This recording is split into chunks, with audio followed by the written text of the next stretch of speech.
แล้วบ่มีแนวกินเด้บ่ได้บำรุงหยังเนาะแม่นบ่บ่ได้บำรุงหยังเด้กินนมน่ะได้อยู่เนาะโดยกินนมน่ะได้อยู่แต่ก่อนมันก็อยู่วัง50ตัวนี้อยู่วัง40 56เท่ากันกับน้องเลยลูกใหญ่ขึ้นมันแห้งแม่น้ำหนักลงเนาะโดยเพราะว่าแต่ก่อนเพิ่นนักกว่าน้องได้50เดี๋ยวนี้เพิ่นก็ซ้ำกันได้เลยโดเนาะย45 46ซ้ำกัน45 46บ่เจ้าเลยโดย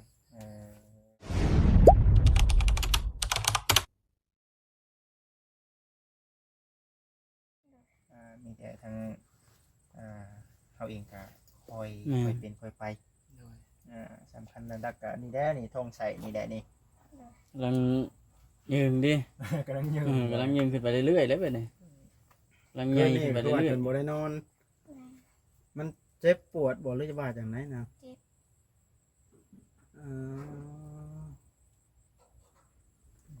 เนาะมันเป็นหยังเนาะอยากกวดเบิ่งได้ค่อยเนาะเทื่อคนเด็กน้อยอยู่บ่ปกติแบบว่าหมุนซ้ายหมุนขวาเพิ่นฮู้จักดอกหมอคันไปกวดเบิ่งเนาะเพราะว่าคือทั้งน้องคนนี้ก็ถ้าหากว่ากวดได้ก็เซียนนะว่าได้ก็ได้เนาะเซียนจองเบิ่งเซียนเห็นหลายคนได้เนาะเพิ่นผ่าตัดเนาะแม่นบ่โดย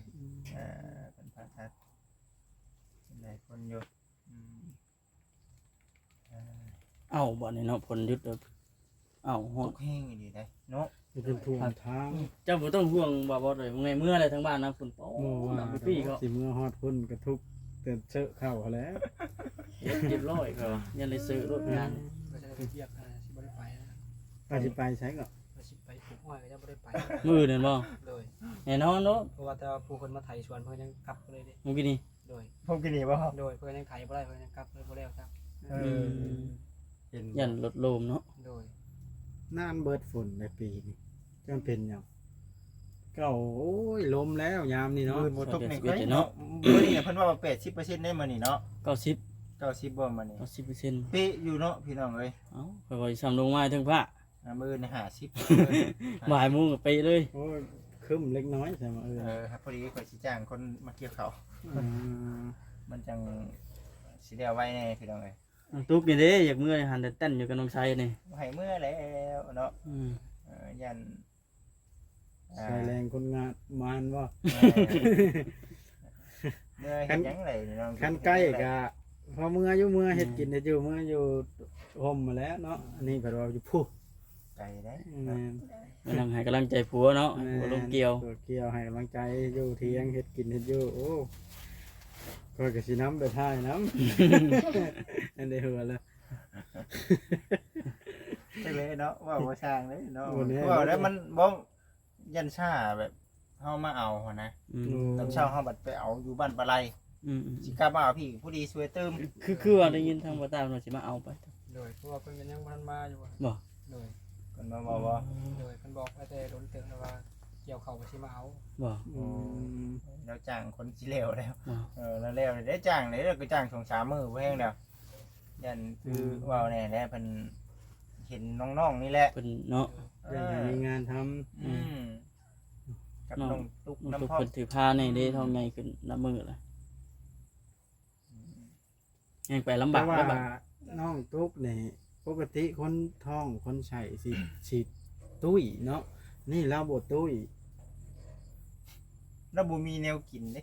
บ่ได้บำรุงหยังเนาะแม่นบ่ได้บำรุงหยังเด้กินนมน่ะได้อยู่เนาะกินนมน่ะได้อยู่แต่ก่อนมันก็อยู่วัง50ตัวนี้อยู่วัง40 56เท่ากันกับน้องเลยลูกใหญ่ขึ้นมันแห้งแม่น้ำหนักลงเนาะโดยเพราะว่าแต่ก่อนเพิ่นนักกว่าน้องได้50เดี๋ยวนี้เพิ่นก็ซ้ำกันได้เลยโดย45 46ซ้ำกัน45 46บ่เจ้าเลยโดยบ่ได้นักปานใดเนาะเกี่ยวเป็นอยู่บ่เข้ากับน้องอันกระตุกเจ้าเกี่ยวเป็นโอ้ ได้นะนี่น้องๆ2คนนี่บ่คิดว่าเวียกนี่น่าสิบ่มีปัญหาดอก เรื่องเวียกเรื่องงานนี่เนาะสู่เวียกอยู่แล้ว รู้เด้พี่น้องเอ้ยเนาะดูยอมรับว่ารู้อยู่จากที่เบิ่งนี่ก็ได้ มันคนบ่รู้นี่บ่จูดท่านเนาะ อืม เสือเพราะ มันเป็นอันนี้แล้วดิ แม่น วันอยู่บนชนมันก็ได้เนาะเฮ็ดวีย สังเกต ฮ็ด เบิ่ ต ง ลอด แต่ละปีเพิ่นยังหาเงินซื้อข้าวปุ้มนะเนาะ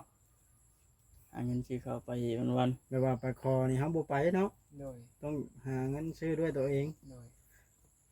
นี่ก็พอสิฮู้แล้วล่ะปกติคนถ้าส่วนหลายเห็นคอได้ทุกข์ยากเนาะ ไปเขตทางเหนือว่าง่ายๆซะ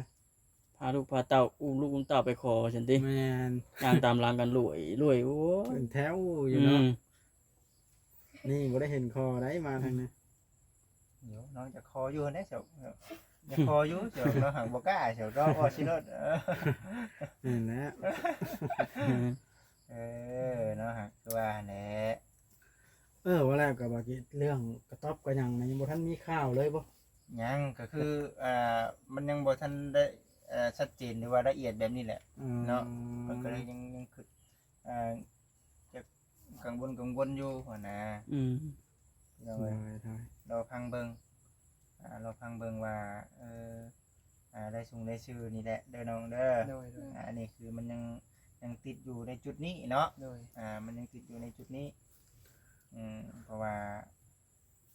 เพิ่นก็ได้บอกกับทางบุจิตมาแนวนี้หั่นนะ โดย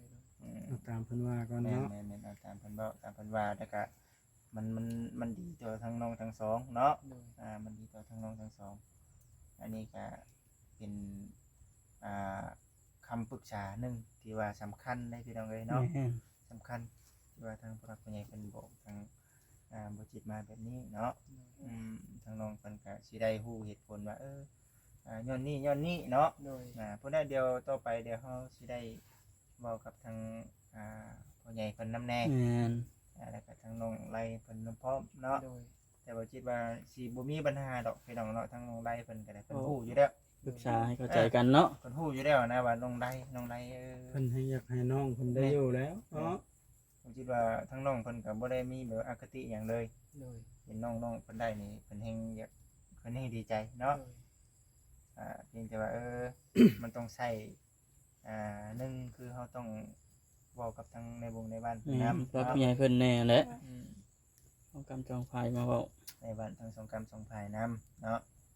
อันนี้ก็เฮาก็ผู้น้อยเฮาก็รอฟังเบิ่ง แต่ว่าเฮาก็สิอัปเดตให้ FC เบิ่งเรื่อยๆเนาะ อัปเดตในเรื่องของทางน้องไซนี่แหละเนาะมื้อนี้หาหยังมาให้เมียกินมื้อนี้ ตอนแรงอยู่เด้จริง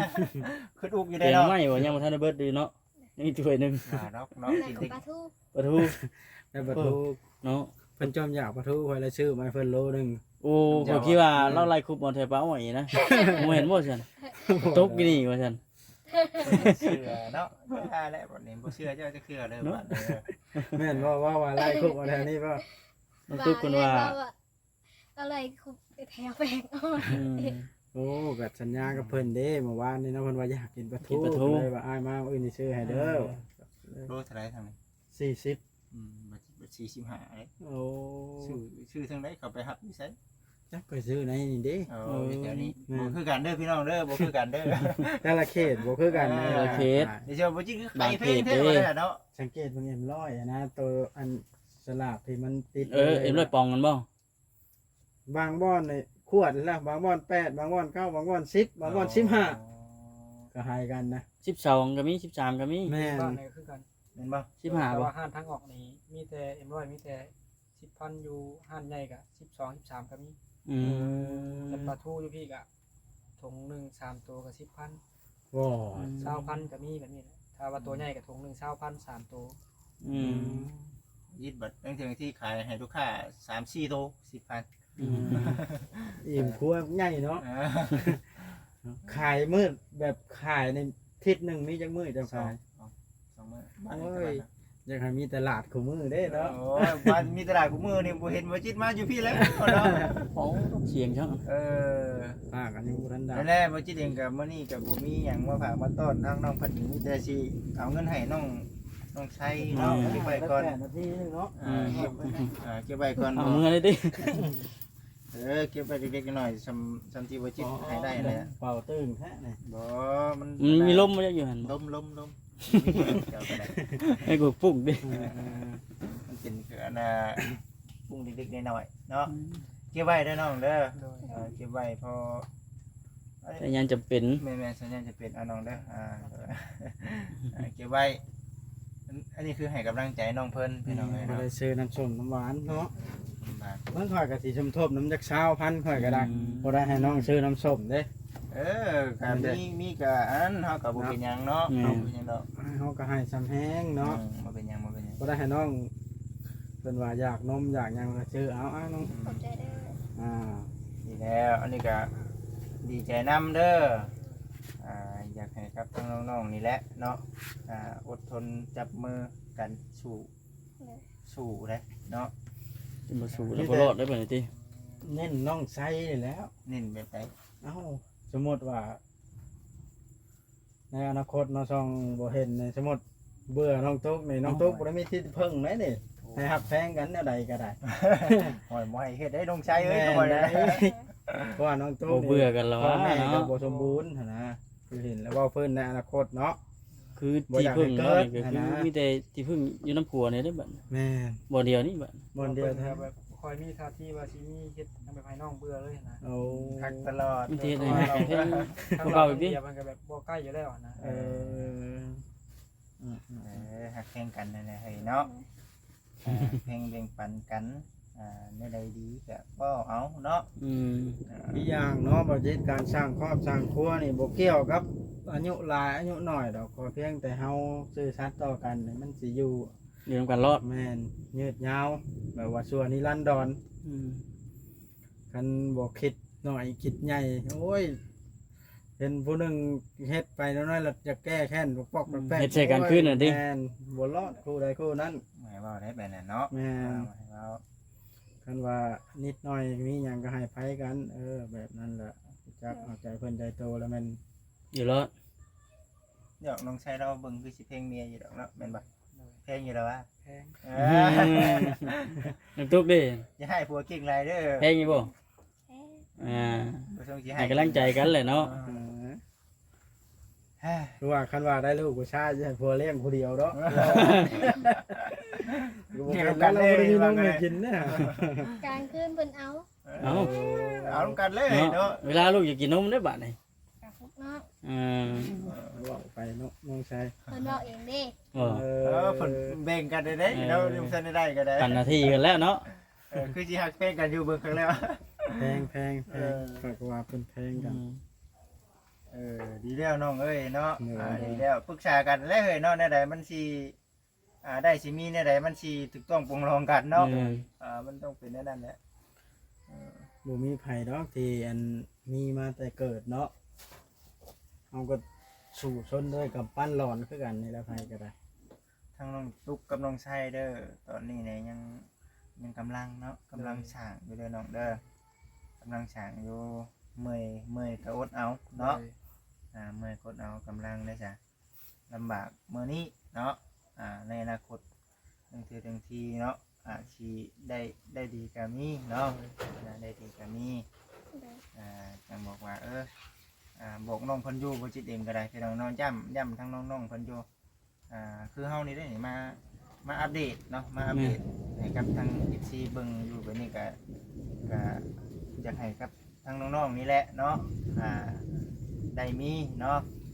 ชีวิตที่ดีขึ้นเนาะ แม่นเพราะว่าเฮามาเบิ่งในสภาพตัวจริงน่ะคืออากินอ้อยอีกแล้วบ่ เห็นทั้งน้องกันตุ๊กนี่เราเป็นคนน้อยๆจ้อยๆเนาะ ถ้าหากว่าได้ลูกได้เต้าขึ้นมาบัดผู้เป็นผัวหาเงินหาคำยังบ่ทงบ่ทันนี่โอ้บ่คิดว่าจักสิเฮ็ดจังไดจักกันใดสิชื่อเขาจักกันใดสิชื่อพระองค์พระอ้อม กันเพิ่นให้ลูกเนาะดิ นุ่มนิ่มให้ลูกแน่โอ้ยยังตอนนี้ยังคิดบ่เห็นเนาะตัวนี้เนาะยังคิดบ่เห็นทางยังคิดนำอยู่เป็น ทำดูปุ๊บบ้าน เนาะเฮ็ดไปแล้วเจ้าบัด หวานบ่ได้บ่ยังไง งอแล้วชุ่มๆเนาะ บ่ ใช่เป็นบ่บ่นี่เนาะ ถ่ายคลิปจบแล้วสิผ่านไปทางใดต่อท่าเจ้านึง ว่าสิกลับได้ มาสิกลับออกไปเบิ่ง หาซื้อข้าวซื้อน้ำพุ่นได้อบัดนี้ได้ฝนตกห้ำเลยเฮ็ดได้จ้ะอีข่อยยังบ่ทันเกี่ยวข่อยบัดนี้ น่าสิ ยังเดือให้น้อยเดียวนะบ่จิตน่ะเนาะน่าสิได้แล้วแหละเนาะยังน้อยหนึงมื้อนี้สิลงไปอีกทงนึงมื้อนี้จังว่าว่ามาหาน้องๆเพิ่นก่อนบอกอีกก่อนนึงเทื่อนึงที่มื้อบ่ได้มาให้ที่ โดย ว่าบอสเพิ่นมาบ่ พังก้อน เออ นี่แหละ จะได้บอกคำเนาะ ให้ลิดมื้อนี้ก่อนว่าจังติข่อยก็สิว่าสิเกี่ยวข้าวจักมื้ออื่น เธอค่อยก็ยังเกี่ยวของมือแต่ว่าพอเกี่ยวข้ามหนึงแล้วขึ้นมาแล้วค่อยก็กลายมาแบบนี้นะ เจ้าหลายคนเนี่ยบัด หลายอยู่ นั่นแหละบอกน้องไว้นะ แม่น นี่ว่าทางไงเพิ่นบ่มาบ่มื้อนี้ว่าซั่นบอกทางน้องไว้ก่อนอย่าละคองได้เฮามาคุมื้อเด้น้องบ่เห็นบัดคือว่าคือเงาๆแท้บ่ได้หา ขาดอะไรสักอย่างแต่ อะไรสักอย่างเอาสบายใจแล้วพี่น้องเอ้ยเนาะเฮาได้เว้าได้ว่าได้ตกลงกันอยู่ในจุดนี้แล้วเนาะมีแต่ว่าเดี๋ยวเฮาฟังเบิ่งว่าต่อไปมันสิเป็นแนวใดเนาะ แต่ว่าเรื่องนี้ท่านออกกันน้องไล่บ่ น้องได้ก็ยังบ่ได้ว่าเนาะทั้งพ่อทั้งแม่เพิ่นก็ยังบ่ได้ว่ามีแต่ว่าไอ้จิตแล้วเว้าในนี้ ก็สุกันพังก็สุเพิ่นพังเนาะ สิเป็นหยังเอาอยู่ใกล้ๆกันอยู่เนาะ โดย เพราะเอ้ยไอ้จิตตะวันในนี่ผู้ใหญ่เพิ่นบอกไอ้จิตเพิ่นมาเว้าในนี่เด้อ เอิ้นน้องไล่มาคุยเลยเป็นจังได ถามเบิ่ง เนาะ เพิ่นสิว่าแนวใด ก็เดี๋ยวรอถ่าทั้งอ้ายเพิ่นมาก่อนว่ามันมาก่อนเป็นหยังล่ะหรือว่า เราทำมาเตรียมเพิ่น โอ้ ว่าก่อนเนาะ แล้วแต่ยันว่าอยากฮู้คำตอบก่อนเนาะ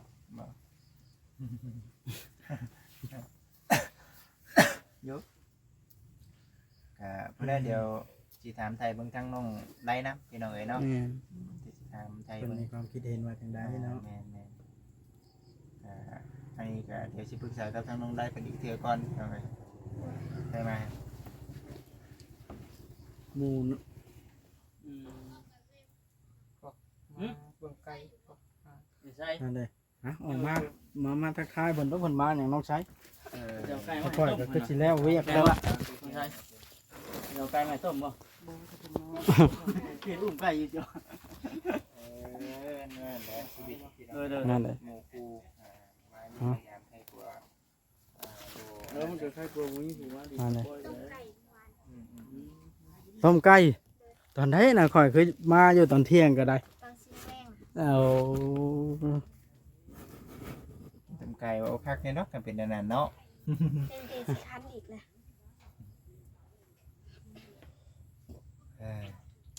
บอกคำมีหยังเพิ่มเติมอยู่บ่นี่ มุ้ยเลยคน ฮะ เราพังหมู่ว่าที่ เราทำหัวนะ ก็ว่านั้นแหล้วเนาะบ่จิตรออันพังทางบ่เตียงเพิ่นมาเนาะ มันยังบ่ชุดกับเฮาเด้เลยเนาะช่วยเหลือผู้รักผู้ใหญ่เพิ่นมอบเวียงมอบงานให้ก็มาช่วยตามเพิ่นบอกที่เด็กก็ได้บอกกับทางผู้รักผู้ใหญ่เพิ่นเนาะบอกกับทางผู้รักผู้ใหญ่เพิ่นให้ฮู้เบิดได้ละพี่น้องเอ้ยเนาะมีแต่เบิ่งไปหั่นแหละพี่น้องเอ้ย ทำนี่ก็ดีใจแล้ว โอ้ยดี ใหญ่ เนาะ แล้วน้องตุ๊กเนาะ วันค่อยไปก่อนใกล้ขันยักไล่ใกล้ตัวนี้นั่นแหละพี่น้องเลยจันอยู่ในต้นคลิปก็ได้โตพี่น้องเลยโอ้ตัวมืดฟ้ามืดฝนทุกทั้งนั้น ตุ๊ก ตกแล้วทั้งนาข่อยบัดนี้ นะมือขึ้น แต่ว่าแข่ง เรียบร้อยคนนี้บอกว่า เรียบร้อยแล้วนะ ถึงหน้าเจ้าครับ นาข่อย อ๋อแต่เสร็จเลยเนาะไปโทรบอกให้กองเข้าแล้วทางเพื่อนก็ได้เอาพี่น้องเลยมีแต่ว่ารอชมในตอนต่อไปเด้อพ่อแม่พี่น้องเนาะเพราะว่าได้ยินแบบนี้แล้วก็คือสิมีข่าวดีเข้ามาอยู่พี่น้องเลยเพราะว่าทางดินก็ว่า40 คูณ 40โอ้คันสมมติว่าปันตอนละ10เฮ็ดเทือนได้4หลังพุ่นแหล้วพี่น้องเอ้ยคันว่าปันตอนละ10เมตรก็ได้คันว่า40 คูณ 40แหละโอ้แม่นพี่น้องบ่ต้องไปซื้อให้มันยุ่งยากกันปานนะโอ้โอเคพี่น้องคลิปนี้ก็ได้ขอจบคลิปลงซ้ำนี้ซะก่อนพี่น้องรอชมคลิปหน้าในตอนต่อไปมื้อหน้ามื้อในเด้อพี่น้องเด้อเนาะเรื่องสิเป็นจังไดเฮาก็สิมาอัปเดตเรื่อยๆพี่น้อง ให้ FC เบิ่งพี่น้องเอ้ยโอเคพี่น้องเอ้ยสำบายดี